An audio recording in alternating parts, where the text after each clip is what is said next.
नमस्कार, मैं हूं दिग्विजय सिंह और आप देख रहे हैं हादसा, जिसका ना तो वक्त मुकर्रर है और ना ही जगह। लेकिन हां, एक बात तय है, हर हादसा अपने साथ एक सीख लेकर आता है। आज हम जिस हादसे की बात करने जा रहे हैं उससे आपको, जी हां, आपसे बात कर रहा हूं, उससे आपको सीख लेने की बहुत जरूरत है। बच्चे जितने प्यारे उतने मासूम, उनकी इसी मासूमियत का फायदा उठाकर उन्हें रौंदने के इरादे से वो गलियों में घूमता था। बस मां बाप से हुई एक चूक और बच्चा गायब। फिर उस मासूम के साथ हैवानियत का घिनौना खेल खेलता था।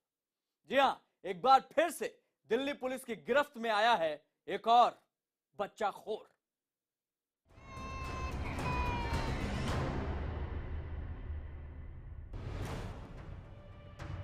सहमा सहमा डरा सा रहता है, यहां बचपन का दिल आंसुओं से भरा रहता है।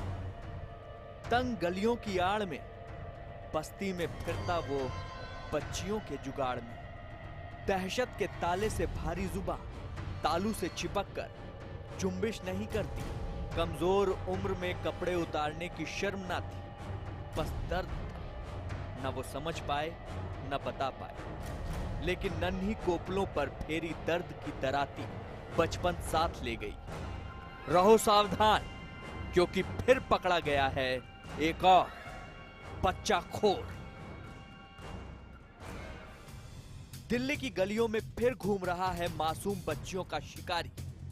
अकेला तन्हा बच्ची को बरगलाया, फुसलाया और फिर तन्हाइयों को उसकी खुटी चीखों का गवाह बनाया। नाम खुद ही सुन लीजिए। क्या नाम है तुम्हारा? नरेश। उसकी हरकतों से आजिज आ चुकी इस जनता की कहानी भी सुन लीजिए।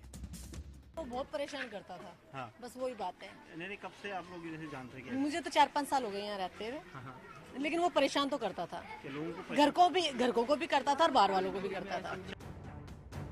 ये समझ गए, बता पाए, रोक पाए, लेकिन उन बच्चियों का क्या जिन्हें ये शिकार बनाता रहा। मजदूरी करने वाला नरेश शराब का आदी था, इतना कि जब पुलिस ने उसे पकड़ा तब भी वो नशे में था। लेकिन इस नशे से ज्यादा लत थी उसे बच्चियों को अपना शिकार बनाने की। वो शिकार पर निकलता और जिस बच्ची के पास उसे बचाने वाला शख्स नहीं दिखता उसे दबोच लेता और घिनौनी वारदात को अंजाम देता था। मेड हैं या काम करने वाली हैं, वो बच्चों के साथ आती हैं और वो काम में व्यस्त हो जाती हैं। बच्चे थोड़ा अनअटेंडेड रहते हैं, उनको ये टारगेट बनाता था ताकि अपनी ये इसकी जो गलत जो है परवर्स जो इसकी डिजाइन्स है वो पूरा कर सके। गली नंबर 11 के सिर पर आसमां एक सा था, जमीन एक सी, सिर्फ फासला था फितरत का। तंग गली के बगल उधरती दीवारों वाले इस मकान से जब वो फितरत उतरती तो बच्चों का दिल सहम जाता। नरेश का ये घर है और यहाँ पर वो अपनी माँ के साथ यहाँ पर रहता था। और बताया जा रहा है कि काफ़ी जो इलाके के लोग हैं उससे डरे सहमे थे, क्योंकि उनका ये कहना है कि वो हमेशा छत पर खड़े होकर अपने कपड़े खोल कर खड़े जाता था और गलत तरह के इशारे लोगों को करता था, खासतौर से महिलाओं और छोटे बच्चियों को। इन गलियों में वो जिन बच्चियों को शिकार बनाता था उनकी उम्र सुन लेंगे तो नफरत और दहशत से कांप उठेगा दिल। 40 साल इसकी करीब उम्र है, तो ये छोटी बच्चियों को निशाना बनाता है और 4 साल की बच्ची, 8 साल की बच्ची, इस टाइप का। भला इतनी छोटी बच्चियां किसी को बताएं भी तो बताएं क्या। यादों की खाली स्लेट पर छपी ये तस्वीरें धुंधली होती हैं पर मिटती नहीं। जिंदगी के गले में अटके हुए वो लम्हे ता जिंदगी दम घोटते हैं। पिछड़े बचपन की कुछ कहानियां यूं ही शुरू होती हैं। यूं ना था कि आज पकड़े गए नरेश की घिनौनी ख्वाहिशें कानून के पंजे में दम तोड़ देंगी। इस घर में रहने वाले नरेश की ये कहानी सालों पुरानी है। और ये 2007 से इसके खिलाफ इस तरीके के अपराध ये करता रहा है और इसको सजा भी हुई है पहले अपराध में। लेकिन ये ऐसा लगता है कि इसका कंटिन्यूटी इस तरीके की हैबिट्स हैं। बच्चों का ये शिकारी सिर्फ मानसिक तौर पर बीमार नहीं बल्कि आदती भी था। जिसे देखा जहां देखा छेड़ दिया। घर में अपनी छत पे जब मर्जी कपड़े खोल के नंगा खड़ा हो जाता, लेडीज वेडीज किसी की शर्म नहीं करता। बहू बेटियाँ हैं घर में, हमारी बहन है, वाइफ है। उनके आगे जिस मर्जी के आगे कपड़ा खोल के अपनी छत पर नंगा खड़ा हो जाता है। बहुत परेशान कर रखा है। 2007 में मामला दर्ज हुआ, लेकिन सजा से पहले सिमट गया और बच्चों का ये शिकारी दबे छिपे मौका पाते ही बच्चों को बहला फुसला कर साथ ले जाता रहा। 2013 में वो फिर पकड़ा गया। तो पूछताछ के दौरान ये सारे केसेस पता लगा। पहला केस जो है 2007 में दर्ज हुआ था, आई थिंक ये साउथ रोहिणी थाने में 354 का। इसके बाद दूसरा केस इसका दर्ज हुआ था जो है विजय विहार थाने में 2013 में।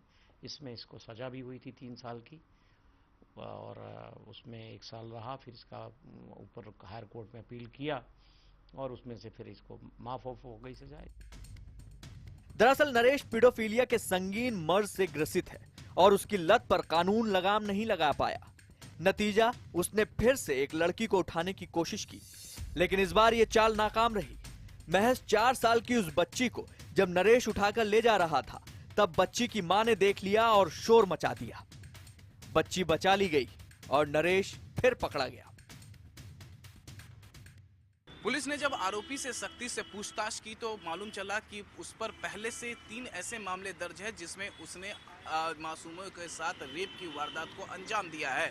फिलहाल पुलिस ये कह रही है कि अभी आगे और भी कई ऐसे मामले आ सकते हैं जिसमें ये खुलासा हो कि वो कई और मासूमों को अपना शिकार बना चुका है। नरेश जैसे बच्चों के जाने कितने शिकारी सड़कों पर आम सी शक्ल लिए घूमते हैं। बहलाने फुसलाने बहाने से ले जाने का जाल बिछाकर वो बच्चों को अपनी हवस का शिकार बनाते हैं। शक्ल पर शख्सियत लिखी होती तो बात ही कुछ और होती। ये न सही तो हमें जरूरत है सतर्क रहने की। न जाने कितने नरेश और सुनील से अपने और दूसरों के बच्चों को बचाने की। इस तरह के किस्से जब भी सामने आते हैं तो एक डरावना सच हर उस माँ बाप को अपने दायरे में ले लेता है जिसका बच्चा या बच्ची घर की दहलीज लांघकर बाहर जाता है।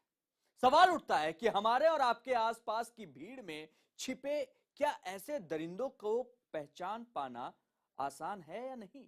इनकी पहचान तो मुश्किल है, लेकिन अगर थोड़ी होशियारी रखी जाए तो ऐसी जहनी तौर पर बीमारों से बचा जा सकता है।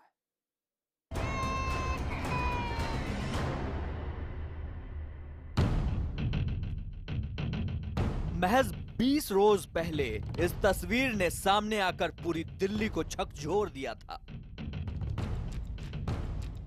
ये चेहरा बेशक नकाब से ढका है, मगर इसके वहशीपन का किस्सा पूरी तरह से उजागर हो चुका है।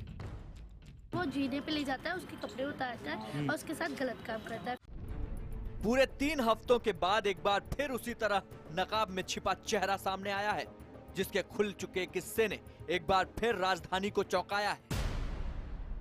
एक बच्ची जो 4 साल को उसको उठा के ले जाने की कोशिश किया और संजोग से इंटरवेंशन हो गया टाइमली, तो वो कोई इंसिडेंट नहीं हो पाई और फिर इसको हम पूछताछ के लिए ले आए थाने में।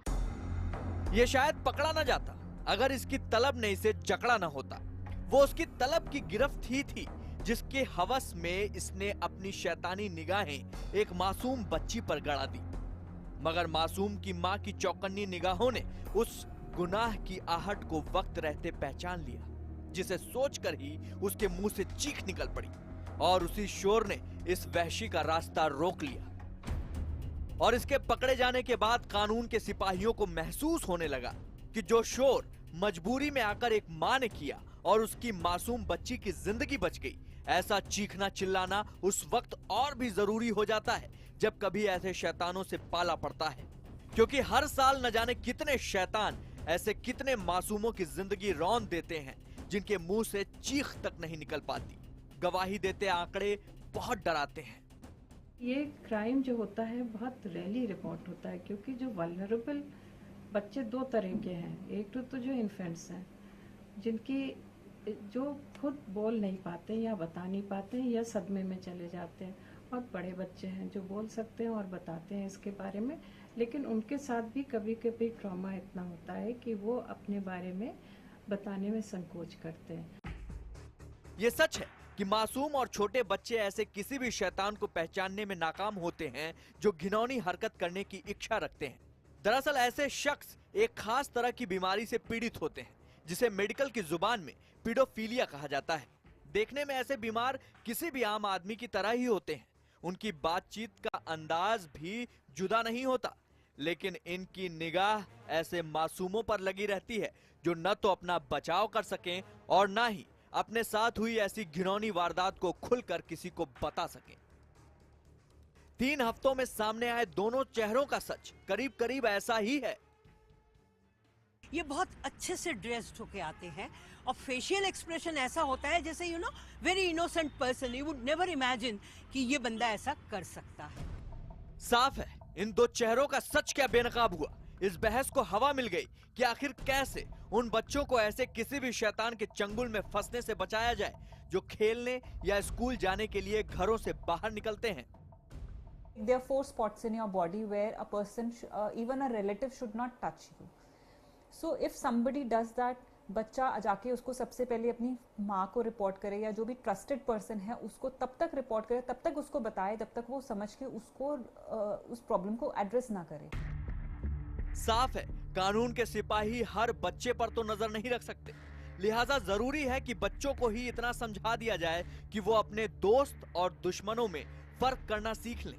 खास तौर पर उन अजनबियों से निपटना सीख जाएं जो बिना जान पहचान के भी जरूरत से ज्यादा नजदीक आ जाते हैं। चलिए आपको एक बार फिर वो चेहरा दिखा देते हैं जो 20 दिन पहले जमाने के सामने आया था। उसका शिकार करने का तरीका इतना शातिर था कि किसी को शक भी नहीं हो सकता था। बस उसकी एक कमजोरी ने पुलिस को घूमते फिरते उस दरिंदे का पता दे दिया।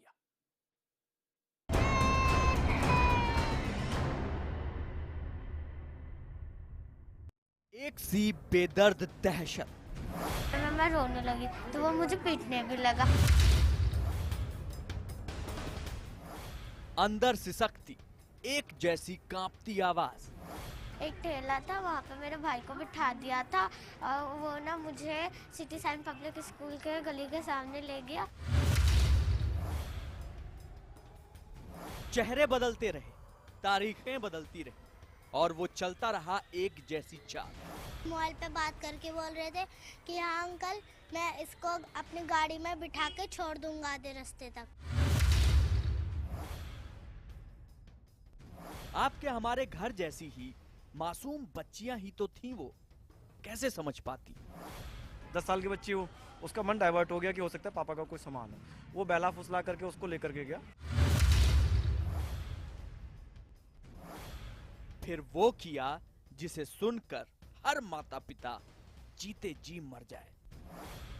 तो फिर वो उसके साथ चले जाते हैं पापा का नाम सुन के। फिर वो जीने पे ले जाता है, उसके कपड़े उतारता है और उसके साथ गलत काम करता है। इलाके बदले, आवाजें बदली, चेहरे बदले, लेकिन नहीं बदली घिनौनी वारदात। और वहाँ से पकड़ा और एक मकान में लेके गया। वहाँ पर भी मतलब हाँ एरिया था और उसको मतलब जीने तक लेके गया। वो वारदात जिसे सुनकर नफरत से पूरा जिस्म कांप उठता है। कानून के मायने नहीं रहते, इंसाफ की आस भी नहीं रहती, बस खून खौल उठता है। पुलिस वाले ने तो सजा क्या देता है, ज्यादा से ज्यादा फांसी की सजा देगी या उम्र कैद की सजा देगी, लेकिन उससे भी बड़ी कोई सजा हो तो वो भी मिलनी चाहिए।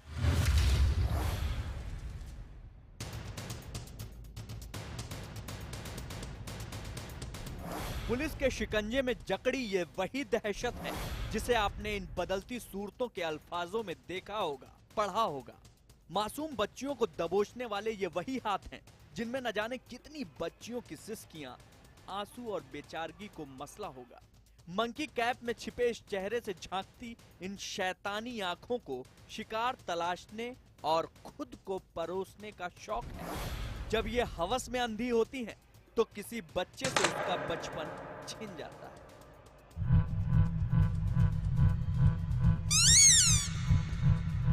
इंसान की खाल ओढ़े ये वो भेड़िया है जिसे मासूम गोश्त नोचने का शौक है। न गुनाह पर शर्म है, न उनका बयान करते वक्त आवाज में लिहाज। ले जाता था ऐसे। कहाँ ले जाते थे? जीनों पे। क्या करते थे ले जाके? कुछ नहीं, गोद में उठाता था बस। जब इसके अंदर का जानवर जागता है तो इसे ना खुद पे काबू रहता है ना होशो हवास। कितने साल से ये सब कर रहे हो बच्चों के साथ? 4-5 साल। क्यों करते थे? पता नहीं सब क्या हो जाता है। बच्चियों के साथ हैवानियत की इंतहा लांघने वाला ये शख्स आखिर ये सब क्यों करता था, जरा इसके ही मुंह से सुन लीजिए। क्या दिमाग में आता था जो कि बच्चों को ही टारगेट करता था? सर पता नहीं। पता तो तुम्हें होगा ना? लगता था सर। हैं? अच्छा लगता था। अच्छा लगता था? कैसा अच्छा लगता था? शौक पूरा करने के लिए? एक ही प्लान और एक ही तरीका अपनाता था वो हर बार। तो कहता था तुम्हारे पापा ने कोई सामान भेजा है, ले लो चल के। अच्छा, फिर क्या करते थे? खाली गोद में उठाता था।